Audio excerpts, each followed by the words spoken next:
마태복음 21장 12절부터 17절 말씀 함께 나누겠습니다. 21장은 예수님이 누구신가 내용을 담고 있습니다. 그래서 지난주에 보았던 내용이 첫 번째로 예수님이 누구신지를 선포하고 설명합니다. 지난주에 우리가 예수님께서 예루살렘에 입성하시는 내용을 살펴보았죠. 예루살렘은 우리가 잘 아는 대로 신앙적인 도시 성읍이기도 하지만 사실은 이스라엘에게 있어서는 정치적인 중심지죠. 그러니까 수도입니다. 그러니까 예수님께서 예루살렘에 들어가시는데 도대체 어떠한 모습으로 들어가시는가? 그러니까 당시 이스라엘 사람들은 그 당시에 예루살렘이 수도였으니까 정치적인 통치자로 혹은 왕으로서 이 예수님이 오시는 것이 아닌가라는 기대를 갖고 있었지만 주님은 그런 모습으로 들어가신 것은 아니었죠. 그래서 예루살렘 입성에 대해서 주님과 이스라엘 백성들이 어떤 차이를 가지고 대했는지 이 내용을 가지고 우리가 주님에 대해서 살펴보았습니다. 그래서 예수님은 유대인들이 기대했던 그런 정치적 메시아는 결코 아니었습니다. 오늘 우리가 읽은 내용은 두 번째 내용이에요. 이 내용은 예루살렘 성전과 관련되어 있는 내용을 담고 있습니다. 그러니까 지난주에 나왔던 내용과 견주어 보자면 예수님은 과연 어떤 모습의 신앙적인 메시아이신가 이 내용을 담고 있다 이렇게 볼 수 있습니다. 그래서 성전과 관련해서 예수님께서 하시는 모습과 유대인들이 취했던 행동 혹은 기대가 어떤 점에서 다른지 대조적인지 이런 것들이 두드러지게 본문 안에 나옵니다. 우리가 아직 보지는 않지만 이 내용은 지난주 본문과 마찬가지로 예수님이 누구신지에 대한 내용이 끝난 뒤에 그 뒤에 주님의 설교들이 나올 건데 그 설교들이 어떤 주제를 담고 있는지 어떤 내용으로 전개될 것인지 미리 주제를 제시하는 그런 양면적인 역할도 합니다. 우리가 읽은 오늘 본문이 12절부터 17절인데요. 크게 보면 두 개의 장면으로 되어 있습니다. 본문이 짧지만 첫 번째 장면이 12절부터 14절. 두 번째 장면이 15절부터 16절입니다. 17절은 이후에 예수님이 하신 행동이고요. 그래서 이 두 개의 장면을 각각 우리가 살펴보려고 해요. 조금 세밀하게 보시면 각각의 장면 안에 세 개의 내용들이 순서대로 들어있다는 것을 알 수 있습니다. 그래서 첫 번째 장면인 12절부터 14절까지 해서 첫 번째, 두 번째, 세 번째. 그리고 두 번째 장면이 15절부터 16절까지 해서 첫 번째, 두 번째, 세 번째. 이렇게 각각 세 가지 내용들로 본문을 살펴보려고 합니다. 저를 보시면 됩니다. 예. 자, 먼저 12절부터 14절 첫 번째 장면을 볼게요. 이 안에 보면 처음에 상황이 어떠한지가 나옵니다. 12절에 보면 이렇게 돼 있죠. 예수께서 성전에 들어가사 성전 안에서 매매하는 모든 사람들을 내쫓으시며 돈 바꾸는 사람들의 상, 비둘기 파는 사람들의 의자를 둘러 엎으셨다. 그러니까 지금 여기 보면 처음에는 상황이 나와요. 어떠한 상황인가 장면이 나오는데 간단하게 이야기하면 되게 시끄러운 겁니다. 시끄러워 정신이 없는 그게 이제 첫 번째 상황이에요. 이게 첫 번째 시끄러운 모습이 나오는 거죠. 여기 보면 매매하는 사람들, 돈 바꾸는 사람들, 비둘기 파는 사람들이 나오잖아요. 한번 상상을 해보세요. 우리는 사실 이런 장면 추측하기가 굉장히 쉽습니다. 교회 근처에 시장이 있잖아요. 밖에 나가면 매매하는 사람, 물건 파는 사람들이 어떻게 하나요? 그렇죠? 물건 요즘은 그렇게 하지는 않지만 몇 개 얼마 이렇게 막 소리 지르시는 분들이 있죠. 제가 흔히 이야기할 때 돛 닦은 목소리가 있습니다. 저렇게 소리를 지르는데도 목이 쉬지 않아. 아예 그냥 쉰 목소리로 외치는 그런 사람들이 있고, 그 다음에 물건을 깎는, 요즘은 많이 그렇게 안 하지만 예전만 해도 더 깎아달라 이렇게 해달라 그러다가 시장 한 바퀴 또 돌죠. 그리고 와서 또 깎아달라 그러다가 나중에 또 싸움하는 사람들. 그래서 이게 이 정신이 하나도 없는 거죠. 그래서 지금 이 예루살렘 성전의 모습은 한마디로 굉장히 시끄러운 그런 장면이고요. 또 이게 뭐라고 말을 해야 될까? 이 시장바닥 같은 그런 상황인 거예요. 자, 그러면 왜 이렇게 시끄러운 상황인가? 예루살렘 성전이 왜 이렇게 시끄러운 모습을 갖고 있는가? 여러분, 여기서 지금 시끄럽게 하고 있는 사람들이 누굽니까? 지금 나오는 것처럼 매매하는 사람, 바꾸는 사람들이죠. 이걸 다르게 표현하면 이렇게 이야기할 수 있습니다. 이들은 예배드리는 사람이 아닙니다. 기도하는 사람들이 아닙니다. 그러니까 지금 성전 안에 하나님을 섬기기 위해서 모인 사람들이 하나님을 섬기다가 시끄럽게 소리를 내고 있는 게 아니라 하나님을 섬기는 것과는 아무 상관없이 예배드린 것과 상관없이 기도하는 것과 상관없이 시끄럽게 뭔가를 하고 있는 사람들이 지금 자리를 잡고 있는 거죠. 그것 때문에 예루살렘 성전이 지금 시끄러운 그런 상황인 거예요. 성경 공부하거나 설교 시간에 제가 이 부분을 설명할 때마다 몇 번이나 말씀을 드려서 잘 아시겠지만 다시 한 번 더 말씀을 드리면 사실 지금 이렇게 성전 안이 시끄러운 것은 율법적으로만 놓고 보면 합당한 거였습니다. 그러니까 이게 불법적인 것이다 이렇게 이야기하기는 어려운 측면이 있어요. 어떤 점에서 그렇게 우리가 이야기할 수 있냐면 이처럼 물건을 매매하거나 혹은 물건을 바꾸는 것은 하나님이 허용하신 방식이기 때문에 그렇습니다. 그러니까 가령 11조를 하거나 하나님 앞에 봉헌물을 가지고 올 때 구약이 기록하고 있는 기준은 항상 똑같아요. 현물로 드리는 겁니다. 돈으로 드리는 게 아니고 물건으로 드리는 겁니다. 내가 농사를 지었어요. 쌀 농사를 지었으면 쌀로 드리는 겁니다. 양을 키웠어요. 양으로 드리는 겁니다. 오늘날 치면 우리는 돈을 받으니까 돈으로 드리는 게 되겠죠. 근데 가령 현물로 갖고 올 경우에는 문제가 생겨요. 가령 어떤 사람이 경상도에서 살고 있다고 가정을 해보자고요. 그래서 내가 소 2마리를 하나님께 드려야 되는데 경상도에서부터 서울에 해당하는 예루살렘까지 소 2마리를 끌고 오면 소가 상할까요? 안 상할까요? 안 상하면 좋지만 소가 다리가 부러지거나 상하는 경우들이 생길 수도 있는 거죠. 또 들고 오기도 너무 어렵고. 그래서 하나님이 어떻게 구체적인 방법을 마련해 주셨냐면 네가 만약에 소 2마리를 갖고 와야 된다. 근데 너무 들고 오기가 어렵다. 그러면 너희 동네에서 그걸 돈을 받고 팔아라. 내가 소를 2마리 팔았더니 200만 원을 우리 동네에서 받았어요. 그럼 이 사람이 어떻게 하느냐. 돈을 들고 예루살렘에 오는 겁니다. 예루살렘에 와서 어떻게 하느냐. 돈으로 드리는 게 아니라 다시 현물로 바꾸는 거예요. 그래서 이제 매매하는 사람들, 돈 바꾸는 사람들이 필요한 거죠. 이해가 되시죠? 그러니까 이거는 하나님이 규정하신 방식대로 하는 거예요. 다만 문제가 있습니다. 하나님은 이처럼 매매하거나 돈을 바꾸는 방식은 허용하셨는데 그걸 성전 안에서 해도 된다고 말씀하신 건 아니에요. 그러니까 지금 여기서 매매하는 행동 자체는 불법이 아니지만 이 행동을 성전 안에서 하고 있다는 것은 문제인 거죠. 자, 그러면 이와 같이 이 사람들이 성전 안에서 시끄럽게 시장바닥을 만들어 놓고 매매하고 이렇기 때문에 결국 생겨난 결과가 무엇이냐? 2가지 결과가 생겼어요. 첫 번째 결과는 무엇이냐면 이들이 지나친 이윤을 폭리를 취하면서 강도짓을 하고 있다는 겁니다. 그러니까 아까 말씀드린 대로 어떤 사람이 하나님께 소 2마리로 200만 원을 드리기 위해서 들고 왔단 말이에요. 그러면 예루살렘에서 200만 원을 주고 뭘 사야 되냐면 소를 사야 되겠죠. 근데 예루살렘에서는 이 물건 파는 사람들이 지네가 어차피 물건 사서 하나님께 드려야 되지 알고 있으니까 200만 원으로는 소를 못 사는 거예요. 그래서 예루살렘에서 파는 사람들은 어차피 하나님 받으실 때는 소를 받으나 닭을 받으나 하나님 받으실 때는 다른 것으로 받으나 똑같으시니까 그냥 염소 2마리에 200만 원 그렇게 그냥 주고 여기서 사서 그 하나님께 바쳐라 이렇게 하는 거죠. 그래서 결국 하나님께 무언가를 드리는 사람들이 하나님께 많은 것을 드리길 원했지만 그것들을 중간에 매매하는 사람 또 돈 바꾸는 사람들이 중간에 폭리를 취하면서 강도짓을 하는 거죠. 그래서 이와 같이 매매하는 사람들은 이 제사 드리러 올라오는 사람들에게도 폭리를 취하고 하나님께 들어가야 할 하나님께 드려져야 할 것인데 이것을 이 사람들이 중간에 폭리를 취하는 강도짓을 하는 거죠. 그래서 예수님께서는 아주 정확하게 이 상황을 설명을 하셨어요. 제가 아까 말씀드릴 때는 겉으로 드러난 모습은 시장바닥 같다고 했죠. 그냥 겉모습인 거고요. 시장바닥 같다고 주님이 말씀하시지 않고 주님은 뭐라고 하셨죠? 여기를 너희가 강도의 구렬처럼 만들었다. 강도들이 이 자리 잡고 있는 본산지처럼 너희가 만들어버렸다. 그렇게 말씀하셨어요. 그러니까 이와 같은 행동이 지금 가져오는 첫 번째 중요한 결과가 무엇이냐? 성전을 강도의 구렬로 만들어버린 거예요. 이게 아주 악한 모습인 거죠. 2번째 좋지 못한 결과가 있습니다. 그건 이 사람들이 장사하는 사람들이 성전까지 들어와서 자리를 잡고 있었기 때문에 들어와야 할 사람들이 못 들어오는 거예요. 그러니까 이방인의 뜰에서 장사를 했다, 여자들의 뜰에서 장사했다, 여러 가지 기록들이 있고 추정들이 있는데 어디서 했든지 간에 이것도 성전 안에서 했잖아요. 그러니까 이런 물건을 사고 파는 것은 성전 바깥에서 해도 되는데 이 사람들이 성전 안까지 치고 들어와서 결국 성전에 들어와야 할 사람들이 못 들어왔습니다. 그러니까 하나님 앞에 예배드려야 할 사람, 기도해야 할 사람, 은혜를 구하기 위해 하나님 앞에 나와야 할 사람들이 이 사람들 때문에 못 들어오는 그런 결과가 생긴 거죠. 이게 지금 심각한 문제가 생긴 장면입니다. 여러분, 이와 같이 문제가 있는데도 불구하고 왜 이것을 문제 삼지 않았을까요? 현실적으로 보면 이게 더 중요한지도 모르겠습니다. 왜 이게 악한 장면인데 사람들은 이것을 문제 삼지 않았을까요? 제가 생각할 땐 2가지 이유 때문인 것 같아요. 하나는 이 모든 상황을 당시 종교 권력자들이 조장하고 만든 거거든요.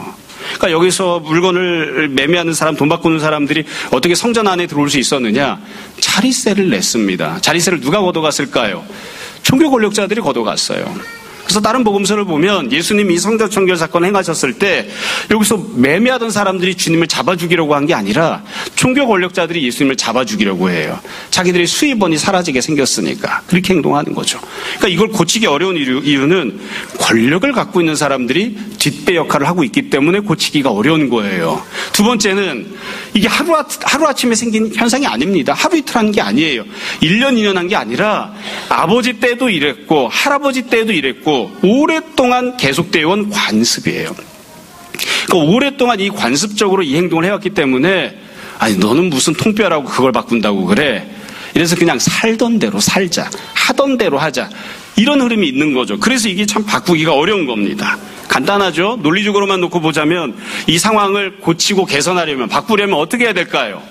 두 가지를 해야 됩니다. 첫 번째, 종교 권력자들을 다 때려잡아서 쫓아내야 됩니다. 당시 종교적인 지도자라고 부름받고 있던 사람들, 인정받고 있던 사람들, 지도자들을 쫓아내버려야 돼요. 그들을 쫓아내지 않으면 이 현상 못 바꿉니다. 이거 못 바꿔요. 두 번째, 너무 힘들고 어렵지만 당연시 해왔던 오래된 종교적 관습을 버려야 됩니다. 근데 이 두 가지가 다 어려운 거죠. 누가 나서서 종교 지도자를 쫓아낼 거예요? 우리식으로 이야기하면 누가 나서서 총회장을 쫓아낼 겁니까? 제가 총회장이라고 한 이유는 여러분들이 실감하지 못하게 하려고 한 거예요. 사실은 누가 나서서 담임 목사를 쫓아낼 거냐고요, 도대체. 담임 목사가 저런 나쁜 모습을 만들어 놨는데 담임 목사가 자리 잡고 있는 한 절대로 저걸 못 쫓아내는데, 못 바꾸는데 누가 나서서 쫓아낼 거냐고요. 내가 차라리 교회를 바꾸고 말지, 딴 교회로 옮겨가고 말지. 이게 쉽지 않은 거죠. 그래서 권력자들을 쫓아내야 되고 또 오래된 관습도 포기해야 되니까 이게 참 고치기가 어려운 그런 상황인 거죠. 이게 첫 번째 장면이 갖고 있는 상황입니다. 상황. 자, 그럼 두 번째로 이 상황 속에서 예수님은 어떻게 하셨는가? 예수님은 어떻게 하셨는가? 간단하죠. 예수님이 처음에 하셨던 행동은 분노하신 겁니다. 본문에서 보면 예수님이 분노하셨다 이렇게 표현하지는 않아요. 근데 주님이 화가 나신 거예요. 분노하셨어요. 그리고 실제로 어떤 행동을 하셨는가? 12절부터 다시 한번 보세요. 예수님께서 성전에 들어가시죠. 그리고 매매하는 모든 사람들을 내쫓으십니다. 그리고 돈 바꾸는 사람들의 상, 비둘기 파는 사람들의 의자를 뒤집어 엎으셨습니다. 그러니까 예수님이 성전에 들어가셔서 예수님께서 사람들도 쫓아내버리시고 그들이 갖고 있던 모든 물품들도 다 뒤집어 엎어버리셨어요. 그러니까 이걸 그 당시에 제사장들이나 아니면 여기 당사자들 입장에서 놓고 보면 어떻게 보였을까요? 행패를 부린 거죠. 다 뒤집어 엎었으니까. 이런 본문을 읽고 말씀 나눌 때마다 제가 이야기하는데 저는 태어나서 한 번도 어디 가서 남이 장사하거나 뭐 하는데 뒤집어 엎어본 적이 없습니다. 여러분 해보신 분 있으세요? 이거 보통 사람 이거 못합니다. 보통 사람 이거 못해요. 가서 막 뒤집어 엎어보신 분, 막 난리를 피워보신 분. 요즘 우리가 교회에서 열심히 기도하자 이렇게 하고도 있지만 요즘 학교에 보면 교권이 무너졌다고 하잖아요. 교권이 아무리 무너졌다고 해도 여러분 학교 가서 선생님한테 삿대질하고 멱살 잡고 해보신 분, 그거 보통 사람 못합니다. 근데 요즘은 이게 이상한 분들이 보통 사람처럼 많아져서 문제인 거죠. 이거 예수님이 가서 막 다 뒤집어 엎었다고요. 이런 걸 보면 야, 예수님 한 성깔 하네. 가서 조용히 권면하거나 가르치거나 한 게 아니라 가서 그냥 막 확 다 뒤집어 엎어버린 거예요. 참 한편으로 시원하지만 한편으로 따라하기 어려운 그런 모습이 예수님이 하신 행동입니다. 싹 다 치워버리신 거예요. 싹 다. 그러고 나서 예수님이 왜 이렇게 행동하는지를 말씀하시죠. 자기 행동에 대해서 설명하십니다. 지금 이 상황이 왜 문제인지를 알려주셨어요. 13절에 보면 주님이 말씀하신 내용이 기록되어 있습니다. 그들에게 이르시되, 기록된 바 구약 성경을 인용하신 거죠. 내 집은 기도하는 집이라 일컬음을 받으리라 하였거늘 너희는 강도의 소굴을 만드는도다. 그러니까 내 집은 기도하는 집이 되어야 되는데 너희가 기도하는 집은 그만두고 고사하고 강도의 구려를 만들어버렸다. 이렇게 말씀하고 계신 거예요. 그러니까 성전은 원래 기도하는 집이 되어야 됩니다. 근데 너희가 종교 권력자들이 그리고 또 그들에게 빌붙어서 돈 내고 돈 벌어먹고 있는 사람들이 강도짓 하고 있는 사람들이 여기를 강도의 구렬로 만들어버린 거죠. 그래서 예수님이 분노하셔서 어떻게 행동을 하셨는가? 우리가 흔히 이야기하는 성전 청결 사건을 예수님이 행동하신 거죠. 예수님께서 죄악 때문에 생겨난 모든 현실과 상황을 다 뒤집어 엎으신 겁니다. 악한 모습을 제거하고 치워버리는 그런 행동을 하신 거예요.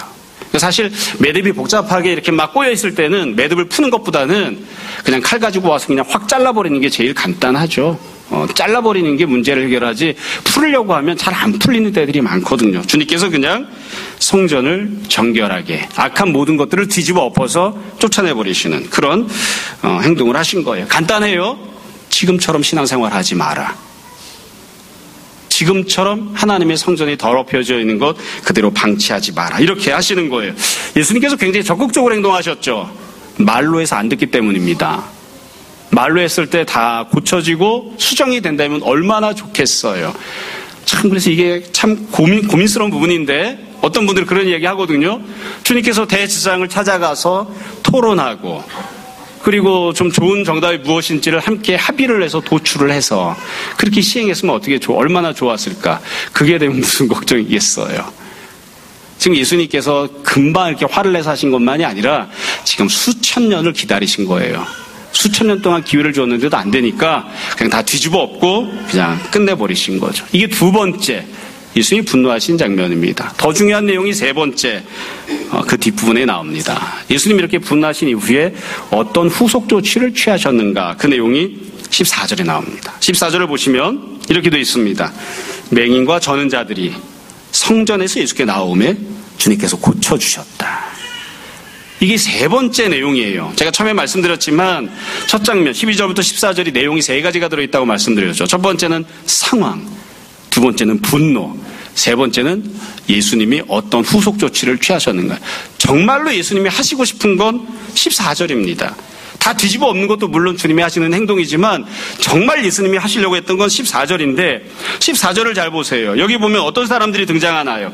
맹인, 저는 자들이 등장하죠. 이분들은 어떤 분들인가요? 간단합니다. 성전에 못 들어가는 사람들이에요. 근데 예수님이 이 사람들을 성전으로 들어오게 하시잖아요. 예수님이 성전에서 이들의 문제를 해결해 주신다고요. 그러니까 원래는 성전에 들어올 수 없는 사람, 은혜를 받을 수 없는 사람, 심판과 형벌을 받고 사는 것이 마땅한 사람들인데 그런 사람들이 성전에 들어오게 하셨어요. 뿐만 아니라 예수님이 어떻게 하셨는가? 이들을 나온 그들을 고쳐주셨습니다. 저는 여러분 이런 본문을 읽을 때마다 늘 생각을 해요. 이분들은 사실 어디 가도 고침 못 받습니다. 성전에 와도 고침을 못 받고 예루살렘 성전은 당연히 병자를 고치는 기능이 없어요. 병자는 못 들어오는 곳이지 병자가 들어왔을 때 고쳐주지 않아요. 제가 농담처럼 이야기하지만 발목이 다쳐서 이 목발 짚고 온 사람이 있으면 예루살렘 성전에서는 출입금지예요. 너는 온전하지 않으니까 들어올 수 없어. 그럼 성전에서는 목발이라도 사주느냐 휠체어라도 마련해 주느냐 안 해요. 그건 각자 알아서 할 문제예요. 근데 예수님께서 이 분들의 질병을 고쳐주시고 문제를 해결해 주시잖아요. 그래서 이게 지금 첫 번째 장면이 보여주는 예수님이 누구신지에 대한 설명입니다. 예수님은 어떤 분이신가? 예수님은 예루살렘 성전을 이전과 다른 곳으로 바꾸신 분입니다. 예루살렘 성전을 어떤 곳으로 바꿔주셨는가? 치유와 구원이 나타나는 곳으로 바꾸신 분입니다. 이게 주님이 원하시는 성전의 모습입니다. 여러분, 성전이 어떠한 곳이 되어야 될까요?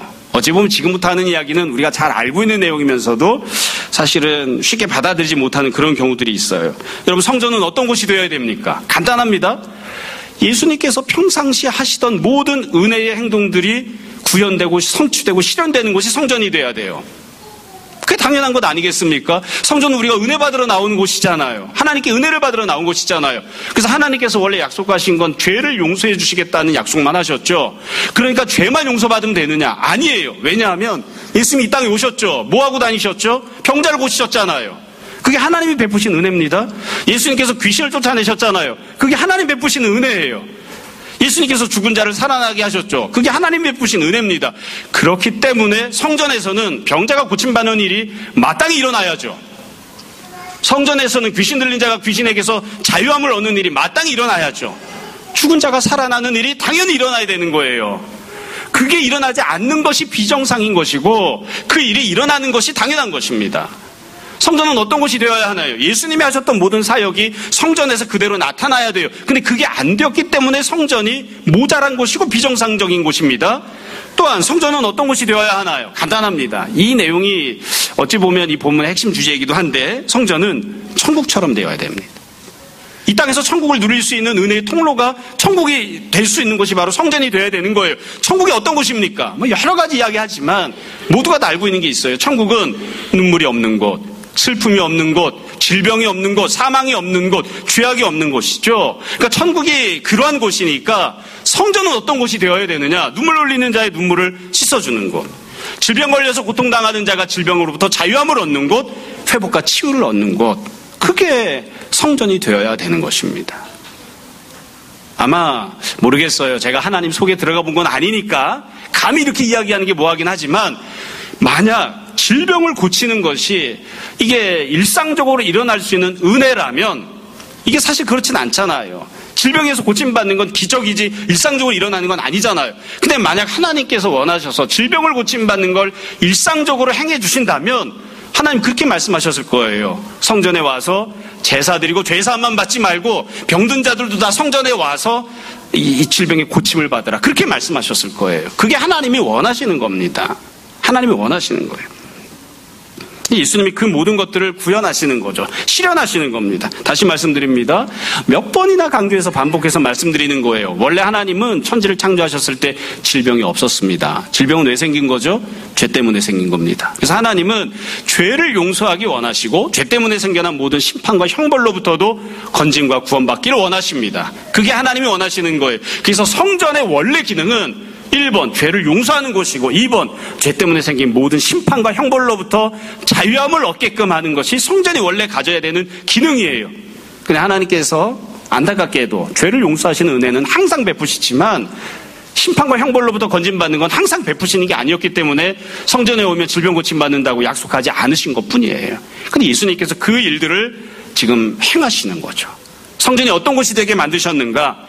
성전이 심판과 형벌로부터 자유함을, 구원을, 치유를, 회복을 누리는 곳이 되게끔 주님이 만드셨습니다. 이게 예수님이 하신 일이죠. 예수님은 그런 분이십니다. 자, 두 번째 장면을 볼게요. 15절부터 16절인데 이 내용 안에도 아까 말씀드렸던 세 가지 내용 항목이 그대로 들어있습니다. 조금 더 짧게 말씀드릴 수 있어요. 먼저 상황을 보자고요. 15절에 보면 이렇게 되어 있습니다. 대제사장들과 서기관들이 예수께서 하시는 이상한 일과, 참 이것도 표현이 감사한 일과 엄청난 일과 경이로운 일과, 이게 아니라 예수님이 하시는 일을 이상한 일이라고 봤어요. 병자를 고쳐준 게 어떻게 감사할 일이 아니고 이상한 일인가 모르겠습니다. 이게 이 대제사장들의 시각과 관점이 어떤지를 알려주죠. 이상한 일과 또 성전에서 소리질러 호산나 다윗의 자손이여 하는 어린이들을 보고, 이렇게 돼 있죠. 그러니까 지금 두 번째 15절부터 16절 두 번째 장면을 보면 마찬가지로 여기에도 상황과 장면이 나옵니다. 상황이 어떤가요? 똑같이 시끄러워요. 처음에도 상황이 시작바닥처럼 시끄러웠죠. 지금도 시끄러워요. 지금도 시끄러워요. 상황은 시끄러운 상황입니다. 왜 시끄러운가요? 누가 지금 시끄러운 상황을 만들고 있는 거죠? 병자들이 성전에 들어왔어요. 고침받은 사람 조용히 있다 조용히 나갈까요? 그럴 수 있는 사람이 누가 있겠어요? 질병이 있다가 들어왔을 때는 아구아구아구 이러고 신음소리를 냈다가 고침받으면 내가 진짜 고침받은 게 맞나? 그리고 기뻐서 날뛰는 모습이 있겠죠. 시끄럽겠죠. 그래서 병자를 데리고 오는 사람들도 시끄럽게 했을 것이고 아픈 사람도 시끄럽게 했을 것이고 고침받은 사람도 시끄럽게 했을 거예요. 애들이 들어와서 또 뛰어다니잖아요. 그러니까 또 성전이 시끄러운 시장바닥처럼 된 거죠. 놀이터처럼 된 거예요. 또 성전 시끄럽습니다. 이게 두 번째 시끄러움입니다. 그러니까 성전의 지금 현재 상황이 어떠한가? 시끄러운 상황입니다. 시끄러운 상황이에요. 그러니까 이게 앞부분의 처음 장면도 시끄럽고 지금도 마찬가지로 두 번째도 시끄러운 그런 모습인 거죠. 근데 이 두 번째 15절 16절이 갖고 있는 상황, 시끄러운 상황은 합법적이지가 않습니다. 잘 생각해 보시면 여러분, 병자가 성전에 들어오는 게 율법에서 허락한 내용인가요? 아닙니다. 이렇게 하면 안 돼요. 이건 죄 짓는 거예요. 이 질병 있는 사람 성전에 들어오면 안 돼요. 그 다음에 어린아이들 성전에 들어와도 되나요? 안 됩니다. 좀 미안한 이야기지만 성인이 아니면 성전에 못 들어옵니다. 제사 못 드려요. 물론 이 구약 이스라엘이 갖고 있던 성인의 기준은 우리와는 좀 달라서 20세는 아닙니다. 그렇지만 성인이 아니면 못 들어옵니다. 여자들도 제사 드린 데는 못 들어옵니다. 성전에 조금 들어올 수는 있지만 제한도 있었다고요. 그래서 지금 여기를 보면 성전에 들어올 수 없는 사람들이 들어와서 시끄럽게 하고 있는 거예요. 그래서 명목적인 평가만 한다면 앞에 나왔던 첫 번째 장면은 합법적인 시끄러움이라면 지금 나오는 두 번째는 불법적인 시끄러움이에요. 근데 이 불법적인 시끄러움은 누가 만드신 거죠? 예수님이 이렇게 만드신 거예요. 예수님 때문에 이렇게 시끄러워진 이런 상황이 된 것이니까. 그래서 지금 이 장면을 놓고 보면 이거 예수님이 허용하셔서 이와 같이 된 겁니다. 앞부분에서는 대제사장과 서기관들, 종교 권력자들이 돈을 받아서 무언가를 헤쳐먹고 이 성전을 이 강도의 구례로 만들어서 시끄럽게 했다면 지금은 예수님께서 허용을 하셔서 이런 시끄러운 상황이 되고 있는 것이죠. 이와 같은 장면은 한 번도 일해본 적이 없습니다. 이거 익숙한 장면이 아니에요. 굉장히 낯선 그런 장면인 거죠. 왜 이런 일이 있는 거지? 이렇게 생각하는 그런 모습인 겁니다. 자, 그럼 두 번째로 마찬가지로 분노가 나올 거예요. 첫 번째 장면에서도 분노가 있었죠. 첫 번째 장면의 분노는 예수님이 분노하셨습니다. 그럼 지금은 누가 분노하는가? 15절 맨 끝에 보시면 노하여 이렇게 돼 있죠. 분노했습니다. 누가 분노했습니까? 대제사장들과 서기관들이 분노한 거예요. 대제사장과 서기관들은 왜 분노했을까요? 예수님은 성경 말씀을 인용을 하셨어요. 이건 하나님이 원하셨던 구약의 말씀에 합당하지 않아.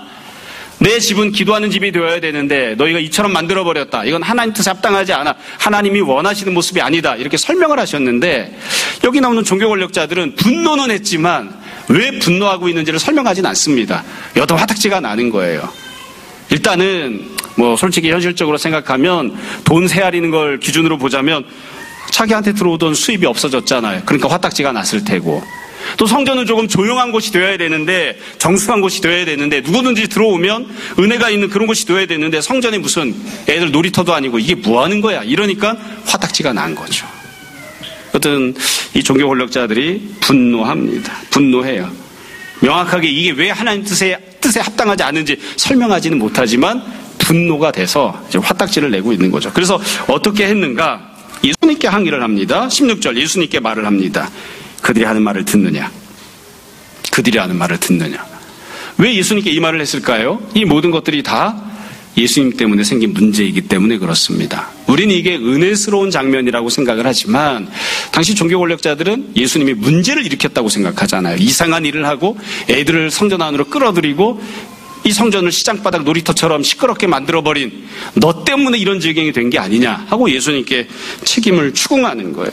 자, 이번에도 마찬가지로 마지막 세 번째로 예수님이 후속 조치를 하십니다.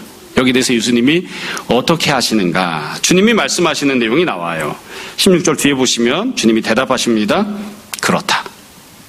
내가 이렇게 만든 것이 맞다 이건. 내가 이들이 찬양하고 있는 소리를 듣고 있다.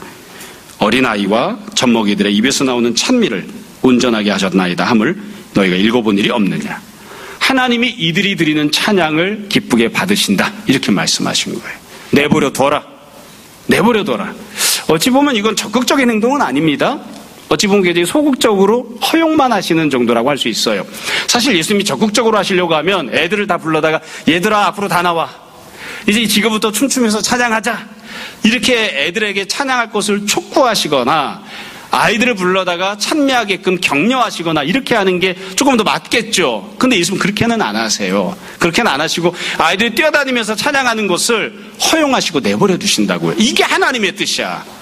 성전은 도대체 어떠한 곳이 되어야 되느냐? 간단하다. 구원이 필요한 사람들이 찾아 나와서 하나님이 베푸시는 구원을 누릴 수 있어야 되고 그 구원을 받고 그 구원을 목격한 사람들이 하나님 앞에 기쁨으로 찬양하는 그게 바로 하나님이 원하시는 성전의 모습이야.